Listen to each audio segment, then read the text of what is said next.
물이 변하여 포도주로 바뀐 기적이라고 하는 제목으로 하나님의 말씀을 선포하겠습니다. 예수님이 공생의 사역을 시작하시면서 가장 먼저 행하신 기적이 오늘 본문의 말씀입니다. 잔치가 한창인 가나의 혼인잔치집에서 포도주가 떨어졌습니다. 마침 그 자리에 우리 예수님께서 초청받아 계셨고 예수님의 어머니 마리아도 초청을 받으셨습니다. 예수님의 어머니 마리아가 예수님에게 사정을 아뢰고 도움을 청합니다. 예수님께서 항아리에 물을 채우게 하시고 그 물로 포도주를 바꾸어서 문제를 해결해 주셨습니다. 자, 여기까지가 오늘 본문의 내용입니다. 예수님 당시 팔레스틴 지역에서는 혼인잔치를 열게 되면 보통 일주일씩 혼인잔치를 했습니다. 그리고 부유한 집 같은 경우에는 2주 동안 혼인잔치를 하기도 했었습니다. 그 잔치에서 가장 중요한 음식은 바로 포도주입니다. 지금도 그렇습니다만은 당시 유대에서는 깨끗한 식수가 아주 귀했습니다. 그래서 독일에서는 맥주를 식수 대용으로 사용하기도 합니다. 마찬가지로 이스라엘 사회에서는 포도주를 식수 대용으로 사용을 했었습니다. 이 포도주에 얽힌 이야기는 참 많습니다. 수십 년 전만 하더라도 알프스 산에서는 조그마한 포도주 술통을 목에 맨 개들을 산에서 불어 키웠다 그럽니다. 산속에 길러 놓고 있다가 조난자가 생기면 이 개가 달려가서 그 조난자에게 포도주를 먹게 해서 기운을 차리게 했다고 합니다. 그리고 프랑스에서는 감기나 웬만한 속병은 이 포도주로 다스리는 민간요법이 유행했었습니다. 프랑스가 영국에게 포도주 주산지 보르도를 빼앗기게 되자 그 땅을 찾기 위하여서 100년 전쟁을 벌이기도 했었습니다. 이것은 유럽이나 중동에서 포도주가 얼마나 중요한가를 가르쳐주는 좋은 예라 할 수가 있습니다. 성경에서는 이 포도주가 기쁨의 상징으로 묘사되어 있습니다. 시편 104편 15절 말씀해 보시면은 사람의 마음을 기쁘게 하는 포도주라고 기록되어 있습니다. 전도서 10장 19절에 보시면은 잔치는 희락을 위하여 베푸는 것이요 포도주는 생명을 기쁘게 하는 것이라 라고 했습니다. 그런데 오늘 본문에 보시면은 혼인 잔치집에 포도주가 떨어진 것입니다. 그 집 주인은 기쁨의 잔치 자리에 기쁨은 그냥 당황하고 절망에 빠집니다. 초대된 사람들은 서로 수군대며 난처해하는 볼썽사나운 그 자리가 되고 말았습니다. 자, 어느 자리에나 문제는 존재합니다. 그때 중요한 것은 문제에 직면할 때 어떻게 행하느냐, 그것이 중요합니다. 바로 이 위기의 자리에 예수님의 어머니 마리아를 보십시오. 그는 자기 일처럼 여겼습니다. 왜 마리아가 걱정하고 있느냐면은 외경에 보면은 오늘 잔치가 열렸던 이 집은 예수님의 어머니 마리아의 동생 살로메의 집이었다, 그렇게 기록을 하고 있습니다. 동생 집이었기 때문에 예수님과 제자들이 초청받아 도착했을 때 예수님의 어머니 마리아는 먼저 가서 일손을 돕고 있었고 그 상황을 알고 걱정을 하고 있는 것입니다. 우리가 살다 보면 바닥이 나서는 안 될 것들이 바닥이 나므로 염려할 때가 많이 있습니다. 은행 잔고가 바닥이 나서 염려합니다. 그렇게 자신하던 건강이 바닥이 나서 우리는 걱정합니다. 그리고 오랫동안 거래했던 거래처가 바닥이 나서 어려움을 겪기도 합니다. 사람들은 바닥이 나면 걱정합니다. 절망합니다. 심지어는 자살을 하기도 합니다. 그러나 여러분, 그림을 그릴 때 여백은 모자람이 아니라 오히려 많은 것을 채울 수 있는 넉넉함이 된다는 사실을 아십니까? 우리에게 부족한 것이 많을수록 오히려 놀라운 하나님의 은혜를 체험할 수 있는 기회가 되는 것입니다. 베드로가 밤새도록 그물을 내렸습니다마는 물고기 한 마리 잡지 못하고 있을 때에 예수님께서 하심으로 능력을 행하심으로 말미암아 수많은 고기를 잡는 기적을 베드로가 체험하게 되었습니다. 사르밧 과부에게 먹을 것이 바닥났을 때에 하나님께서는 엘리야를 통하여서 먹을 것을 풍성하게 공급해 주셨습니다. 사랑하는 여러분, 우리 인생의 바닥은 오히려 채워주시는 하나님의 손길을 경험할 수 있는 좋은 기회가 된다고 하는 사실을 믿으시길 간절히 바랍니다. 이런 기적을 체험하기 위해서 우리가 가져야 할 태도는 무엇이겠습니까? 첫째, 주님의 능력을 신뢰하는 믿음입니다. 우리에게 어떤 무엇보다도 믿음이 필요합니다. 5절 말씀입니다. 그의 어머니가 하인들에게 이르되 너에게 무슨 말을 하시든지 그대로 하라 하니라.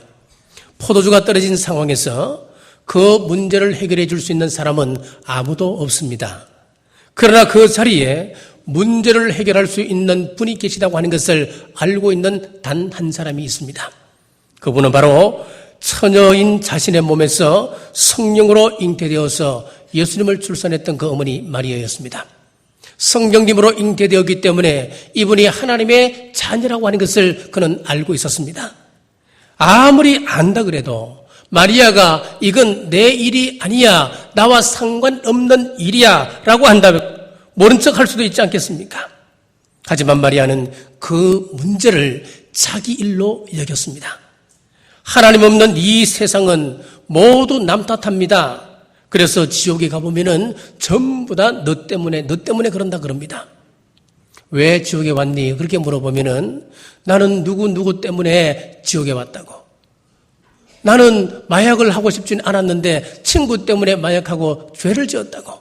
전부 다 때문에 남 탓을 한답니다. 감옥에 가도 마찬가지라고 그러지요. 감옥에 가면 전부 다 의의만 있답니다. 나는 죄가 없답니다. 전부 다 남 탓입니다. 너 때문이라는 거예요. 공산주의가 왜 안 됩니까? 전부 남 때문입니다. 못 살게 된 것은 남조선 때문이라는 겁니다. 우리가 햇볕을 가로막았습니까? 비를 가로막았습니까? 도리어 농사 잘 지으라고 비료를 공급해 줘도 우리 때문에 안 된다는 거예요. 자기들이 내 책임이다 해야 하나님의 도움이 임할 텐데 전부 남 책임이라고 하니까 아무리 도와줘도 안 되는 겁니다. 북한뿐입니까? 이 땅도 마찬가지입니다. 전부 남 때문이랍니다. 수박값 떨어지면 수박 싣고 서울 바닥에 풀어버립니다. 너 때문이라 그 말입니다. 돼지값이 떨어지면 돼지를 여의도에 가다 풀어버리고 소값이 떨어지면 송아지 싣고 가서 정부 청사 앞에 전부 다 풀어버립니다. 그리고 머리띠 띠고 데모를 합니다. 썰이 오면 너 때문에 썰이 왔다. 홍수 졌다면 데모하고 비 안 오면 비 안 온다. 머리띠 두르고 전부 다 데모하는 거예요. 취업 못하는 것은 서울대학 때문이라 그럽니다. 내가 좋은 직장에 들어갈 수 있는 기회가 있었는데 서울대 출신들 때문에 못 들어간다는 겁니다. 연대, 고대 출신들 때문에 이 나라가 안 된다고 이야기합니다. 그래서 서울대를 없애자 그런 이야기를 하는 사람도 있습니다. 여러분, 교회가 문제가 생기면 전부 다 너 때문에 하는 이 말 때문에 교회들마다 문제를 안고 있습니다. 교회의 일을 남의 탓으로 돌리면 안 됩니다. 한 배에 타고 있는 한 우리의 일입니다. 잘 되어도 우리 일이고 못 되어도 우리 일입니다. 오늘 우리가 행복한 나라, 행복한 교회, 행복한 가정, 행복한 공동체를 만들려면은 마리아처럼 내 일로 여기고 문제의 해결자 되시는 우리 주님 바라보시기를 간절히 바랍니다. 한동대 김영길 전 총장님이 유학 시절 한 여자를 보고 마음에 감동이 와서 저 여자를 나의 아내로 맞이해야 되겠다 결심을 했대요. 그래서 찾아가서 결혼합시다 사랑을 고백했더니만 그 여자가 하는 이야기가 나는 예수님 안 믿는 사람하고는 결혼 못합니다. 근데 믿겠다고. 그러면 요한복음을 좀 읽어보라고. 요한복음을 1장부터 펼쳐서 읽기 시작합니다. 1장은 그럭저럭 잘 넘어갔습니다. 그런데 2장을 펼쳐볼 때에 물이 변하여 포도주가 된다고 하는 이 기사를 읽고 도무지 과학자로서는 이해가 안 되는 거예요. 이런 화학적으로 설명이 안 되는 거예요. 넘어갔습니다. 6장에 가서 또 부딪힙니다. 보리떡 5개와 물고기 2마리로 5,000명을 먹이고 12광주리가 남았다. 이것은 질량 보존의 법칙에 의해서 도저히 과학적으로서는 설명이 안 되는 부분이었습니다. 11장에 보면 죽은 나사로가 부활하는 사건이 있었습니다. 어떻게 죽어서 냄새나는 그 사람이 부활할 수 있겠습니까? 도무지 이성적으로는 해결할 수가 없었습니다. 이성적으로 이해하고 읽으려고 하면은 머리가 깨어질 것 같아서 읽을 수가 없었습니다. 그런데 믿음이 오니까 그것이 믿어지더라는 거예요. 천지를 창조하신 하나님께서 지금 또 그것을 지탱하시고 운행하고 계시는 그 하나님께서 이까지 끝 못하겠느냐? 은혜가 임하니까 믿어지기 시작했다고 하는 거예요. 로마서 4장에 보면은 아브라함이 불가능한 상황에서 약속의 말씀을 굳게 믿었다 그랬습니다. 아내 나이가 90세입니다. 아이를 낳을 능력이 전혀 없다고 하는 것을 알았습니다만은 하나님께서 약속하신 것을 능히 이루실 것을 알았습니다. 믿었습니다. 하나님께서는 그것을 의로 여기고 약속하신 모든 것을 이루어 주셨다고 성경은 분명히 기록하고 있습니다. 오늘 우리 문제는 세상적인 모자람이 아닙니다. 믿음의 결핍이 더 큰 문제입니다. 내 안에 계신 하나님은 전지전능하신 하나님이십니다. 창조주 하나님이십니다. 그 하나님께서 죽은 자를 살리셨고 병든 자를 치유하셨습니다. 가난한 자를 부유하게 하셨고 연약한 자들에게 쓰임을 허락하셨습니다. 오늘 우리의 모자람을 채우는 비결은 나의 부족을 인정하고 주님의 능력을 온전히 믿고 따르는 데 있습니다. 자, 일본 사람들은 집에 가보면은 조금 산다 그러면은 연못을 거의 가지고 있다고 그럽니다. 일본 사람들이 좋아하는 관상어 가운데 코이라고 하는 잉어가 있습니다. 이 코이는 참 신기합니다. 작은 수족관에 넣어두면 이 코이가 5cm에서 8cm밖에 자라지를 못합니다. 그런데 이 코이를 연못에 띄워두면은 이것이 15cm 정도까지 자란다는 겁니다. 그런데 이 코이를 강물에 놔두면은 80cm에서 125cm까지 자란다는 거예요. 똑같은 물고기가 어느 환경 속에 들어갔냐에 따라서 그 물고기가 8cm가 되기도 하고 1m가 넘는 큰 물고기로 성장하기도 한다는 거예요. 우리도 마찬가지입니다. 똑같은 사람이지만은 이런 능력의 하나님을 신뢰하고 믿음으로 큰 꿈을 꾸시면은 큰 역사를 이루어가게 됨을 믿으시길 간절히 바랍니다. 두 번째는 기다려야 기적을 체험할 수가 있습니다. 4절 말씀입니다. 예수께서 이르시되 여자여 나와 무슨 상관이 있나이까? 내 때가 아직 이르지 아니하였나이다. 마리아로부터 포도주가 떨어졌다고 하는 이야기를 들었던 우리 예수님께서 어떻게 반응하십니까? 나와 무슨 상관이 있습니까? 라고 대답을 했습니다. 이 이야기를 들어보면은 우리 주님께서 거절하시는 것처럼 보여집니다. 그런데 이어서 하시는 말씀을 보면은 이 말씀은 거절이 아니라 조금만 기다리라 하는 의미임을 알 수가 있습니다. 4절 중반절 다시 보겠습니다. 내 때가 아직 이르지 아니하였나이다. 자, 이 말씀을 들은 마리아는 낙심하지 않았습니다. 그렇다고 서둘러 무슨 일을 하려고 하지도 않았습니다. 하인들에게 무슨 말씀을 하시든지 그대로 순종하라 지시한 후 인내하며 기다렸습니다. 오늘 마리아는 우리에게 기다림의 모범을 보여주고 있습니다. 주님께서 역사하실 때까지 믿음으로 인내하며 기다려야 함을 가르쳐주고 있습니다. 그렇습니다. 기다려야 하나님의 역사를 체험할 수가 있습니다. 인내하여야 기적의 주인공으로 살아갈 수가 있습니다. 오펠리아 아담스는 다음과 같은 시를 썼습니다. 응답이 없으신가요? 응답해 주시지 않는다고 말하지 마십시오. 당신이 마땅히 할 일을 다 하지 않았기 때문일 수도 있습니다. 당신이 기도하기 시작했을 때 하나님도 일을 시작하셨습니다. 하나님은 시작한 일을 결코 중단하시지 않습니다. 설사 기도를 시작한 지 몇 년이 지났다고 하더라도 낙심하지 마십시오. 하나님의 영광이 드러날 날이 반드시 올 것이기 때문입니다. 혹시 이 자리에 기도 응답이 늦어진다고 실망하고 있는 분이 계십니까? 하나님의 신실함을 믿고 끝까지 참고 기다리시는 여러분 되시길 간절히 바랍니다. 비록 눈앞에 부족한 것이 많다 할지라도 원망하거나 불평하지 말고 기도하며 기다릴 때에 하나님의 역사를 하나님의 때에 체험하실 줄 믿습니다. 시편 27편 14절에서 너는 여호와를 기다릴지어다 강하고 담대하며 여호와를 기다릴지어다. 하나님의 때를 기다리라고 하는 말씀입니다. 시편 40편 1절 말씀에서 내가 여호와를 기다리고 기다렸더니 귀를 기울이사 나의 부르짖음을 들으셨도다. 나의 부르짖음을 들으셨도다. 우리가 하나님의 때를 기다리고 하나님 앞에 부르짖어 기도했을 때에 내 소원이 하나님께 상달되었다. 그래서 하나님의 응답이 이루어졌다. 그 이야기입니다. 자, 세 번째는 순종해야 기적을 체험할 수가 있습니다. 7절 말씀입니다. 예수께서 그들에게 이르시되 항아리에 물을 채우라 하신 적 아귀까지 채우니. 자, 유대인들은 집집마다 hin번에 바깥에 나갔다 들어오면서 씻을 수 있는 그런 물을 담아두는 항아리가 있습니다. 자, 그런데 이 물이 귀한 이곳에서는 이 물을 어떻게 확보를 하느냐 하면은 비가 올 때 그 물을 저장을 해둡니다. 이 빗물을 저장해두고 있다가 여기 손을 씻는 이 항아리에 물이 떨어지면 다시 그 물을 퍼서 보충을 시킵니다. 그렇기 때문에 이 빗물은 먹을 수 있는 식수가 아닙니다. 손발을 씻을 수 있는 용도로만 사용되어지는 그런 물입니다. 자, 오늘 본문에 항아리가 6개 있는데 예수님이 하인들에게 이 항아리에 물을 채우라 그랬습니다. 그때 하인들이 지금 우리에게 당장 필요한 것은 포도주인데 왜 손 씻는 물을 채우라고 말씀합니까? 그리고 무시할 수도 있지 않았겠습니까?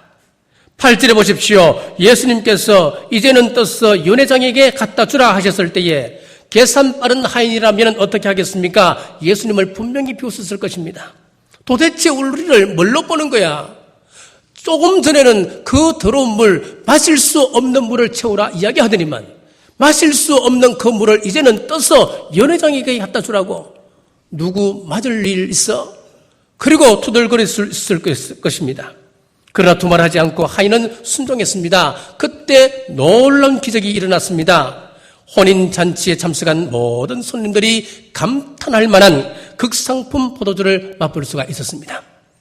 9절에 하인들은 알더라 그랬습니다. 논리적으로 이해할 수 없고 합리적으로 설명할 수는 없지만은 지금 이 기적은 믿음의 기적이요 순종의 기적이었다 하는 것을 하인들은 알았더라 그 이야기예요. 성경의 모든 기적은 말씀 순종으로부터 시작됩니다. 홍해 앞에 이스라엘 백성들이 울부짖습니다. 그때 하나님께서 모세에게 내 손에 든 지팡이를 내밀으라 그랬습니다. 그때 홍해가 갈라지는 기적을 백성들이 체험할 수 있었습니다. 바로 순종이 있었습니다. 이스라엘 백성들이 수르 광야에서 사흘 동안 물을 마시지 못하였습니다. 그러다가 마라라고 하는 오아시스를 만났을 때 백성들이 기뻐 뛰며 그 오아시스에 물을 마시기 시작하는데 물이 있어서 마실 수가 없는 것이었습니다. 그때 하나님께서 모세에게 한 나무를 지시하고 그 나무를 던지라 그랬습니다. 믿고 순종하며 그 나무를 가지를 던졌을 때에 선물이 탄물로 변하여 백성들이 갈증을 해결하는 기적을 체험할 수가 있었습니다. 요단강을 건들 때 하나님께서 제사장들에게 법궤를 메고 요단강에 들어가라 했습니다. 아니 그 무거운 법궤를 제사장들이 메고 들어가면은 이 법궤와 함께 제사장을 수장시키려고 하는 것입니까? 그런데 믿고 순종하고 나갈 때에 요단강이 갈라지는 기적을 그들은 체험을 했습니다. 난공불락의 여리고성 하루에 한 바퀴씩만 돌아라. 그리고 침묵하여라. 마지막 7째 날에는 7바퀴를 돌고 마지막에는 함성을 질러라. 무슨 전투가 이런 전투가 있습니까? 그 말씀을 그대로 믿고 순종할 때에 난공불락 철옹성 여리고는 무너뜨리게 되는 겁니다. 하인들은 주인과 연회장의 분부만 받아 행하면 됩니다. 그런데 예수님이 하인들에게 항아리에 물을 채우라. 그리고 갖다 주어라. 그럽니다. 하인들의 입장에서 지금 자기들에게는 주인이 있는데 예수님의 말을 듣는 그것이 그리 마음 편한 일은 아닙니다, 여러분. 하지만 하인들이 온전히 순종할 때에 손발을 씻는 데서는 하찮은 물이 좋은 포도주, 귀한 포도주로 바뀌게 되는 것입니다. 사랑하는 남보정 여러분, 혹 이해가 안 되어도 하나님 말씀이라면 순종하는 여러분 되시길 간절히 바랍니다. 혹 여러분들이 자존심 상하는 일이라 하더라도 그것이 하나님의 말씀이라면 순종하는 여러분 되시길 주의 이름으로 축복합니다. 오늘 우리는 급변하는 시대에 살아가고 있습니다. 변하지 않는 것은 도태되고 쓸모없는 것이 되어져 많은 그런 시대를 살아갑니다. 그래서 사람들은 자신의 부족을 찾아서 늘 변화되려고 애를 씁니다. 그런데 세상에서 변화라고 하는 것은 고작해야 더러운 물을 깨끗하게 바꾸는 물리적인 변화밖에 일으키지를 못합니다.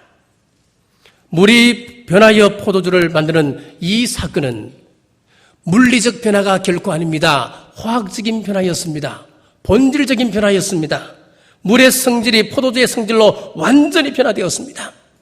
무슨 이야기입니까? 우리가 예수님을 믿고 하나님의 자녀가 되었다고 하는 이 고백은 그저 예수님만 흉내내는 것이 아니란 이야기입니다.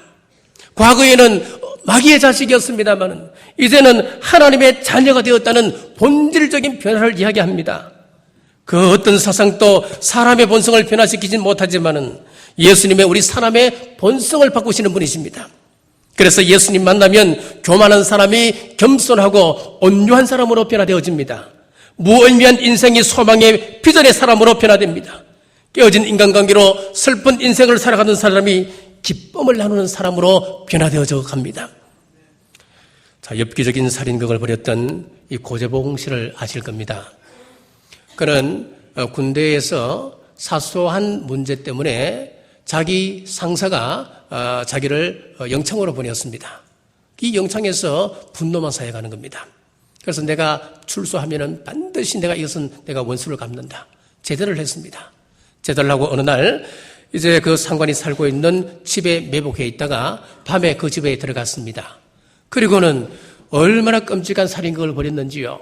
도끼를 가지고 부인을 죽입니다. 9살, 6살, 3살짜리 아이들. 그리고 식모, 거기 있는 모든 사람을 도끼로 쳐 죽였습니다. 그런데 참 기가 막힌 것은 어이없게도 그의 전 상관은 다른 곳으로 전투를 가버리고 그 집에 살고 있는 사람들은 전에 자기 상관이 아니고 다른 군인 가족이 와서 살고 있었던 거예요. 자, 어쨌든 그는 붙잡혀서 사형 선고를 받는데 교도소에서 한 집사님의 전도로 그가 예수님을 영접하게 되었습니다. 주 예수를 믿어라 그리하면 너와 내 집이 구원을 얻으리라. 그리고 하나님이 이 세상을 사랑하사 독생자를 이 땅에 보내주셨다. 이 하나님의 말씀이 자기의 가슴을 막 찌르기 시작하는 거예요. 이 말씀 때문에 한순간에 그의 인격이 변화되었습니다. 너무 감격했습니다. 감옥 안에서 모든 것이 기뻤습니다. 그래서 시간이 날 때마다 내가 이 기쁨을 어떻게 증거할까? 전도하는 삶을 살기로 결심을 했어요. 사형 선고 받은 사람이 지금 자기를 다스리고 죽음 준비해도 부족할 판에 그가 내가 받은 이 기쁨을 사람들에게 증거하며 살아가자 결단하는 거예요. 너 예수 믿을래? 아니면 죽을래? 이 단순한 이 메시지 가지고 말씀을 전했는데 그 교도소에 1,500명이 예수님께로 돌아왔습니다. 그리고는 조용히 이스라엘 형장의 이슬로 사라졌습니다. 여러분, 예수님 만나면 존재가 변합니다. 그래서 예수님을 만났던 사도 바울은 고린도후서 5장 17절 말씀에 그런즉 누구든지 그리스도 안에 있으면 새로운 피조물이라 이전 것은 지나갔으니 보라 새 것이 되었도다. 사도 바울이 예수님 믿는 사람을 잡아 죽였던 사람이었는데 다메섹 도상에서 예수님을 만나는 경험을 하고 난 이후에 나는 새로운 피조물이 되었다 그랬습니다. 새로운 피조물이 되어서 이제는 자신을 쳐서 복종시켜서 주님의 사도가 되었습니다. 에베소서 5장 8절에 너희가 전에는 어둠이더니 이제는 주 안에서 빛이라 빛의 자녀들처럼 행하라 그랬습니다. 어둠에서 빛으로 변했기 때문에 이제 빛의 자녀들처럼 행하라 그랬습니다. 그래서 전에는 남을 비난하는 일을 절개했고 형제를 무시하고 남을 함부로 판단했던 교만한 그 마음이 상대방을 불쌍히 여기고 또 그를 위하여 기도하고 사랑의 마음으로 품어주려고 하는 예수님의 마음을 닮아가려고 노력하라 그 말씀이에요. 고재봉이 변화된 이후에 내가 주님 위해서 뭘 할까? 감옥에서 자기가 전도하는 일보다 더 귀한 일이 어디 있겠습니까? 영혼 구원하는 일보다 더 중요한 것이 어디 있겠습니까? 자기 혼자 구원을 경험하고 자기 혼자 감격해 하는 것도 좋지만은 자기 몸을 헌신하기로 결단하고 행하는 것입니다. 주님을 위해서 애를 쓰는 것입니다. 주님을 주인으로 영접하면 인격이 달라집니다. 이것은 분명한 사실입니다.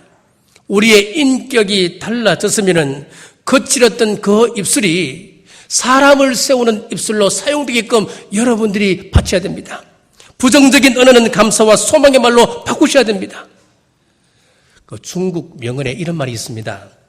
근거 없는 말은 지혜로운 자에게 들어가면 더 이상 퍼지지 않는다.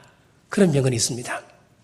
근거 없는 말은 지혜로운 사람에게 들어가면 더 이상 그것이 퍼지지 않는다. 여러분 무슨 이야기겠습니까?